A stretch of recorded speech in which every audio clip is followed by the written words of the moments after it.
తెలివైన కాకి కథ అనేది సమస్యలను తెలివితో మరియు సహనంతో పరిష్కరించుకోవచ్చని బోధించే ప్రసిద్ధ నైతిక కథ.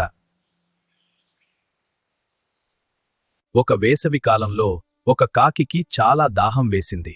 నీటి కోసం అది అడవి అంతా వెతికింది, కాని ఎక్కడా నీరు దొరకలేదు. చివరకు ఒక ఇంటి బయట ఒక కుండ కనిపించింది. ఆ కుండలో కొద్దిగా నీరు మాత్రమే ఉంది, అది కూడా అడుగున.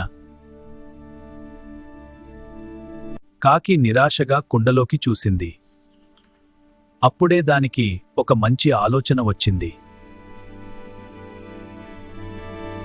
చుట్టుపక్కల ఉన్న చిన్న రాళ్లను ఒక్కొక్కటిగా తీసుకుని కుండలో వేయడం ప్రారంభించింది.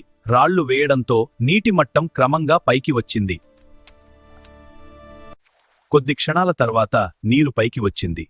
కాకి ఆనందంగా నీరు తాగి తన దాహాన్ని తీర్చుకుంది. సంకల్పం ఉంటే మార్గం ఉంటుంది.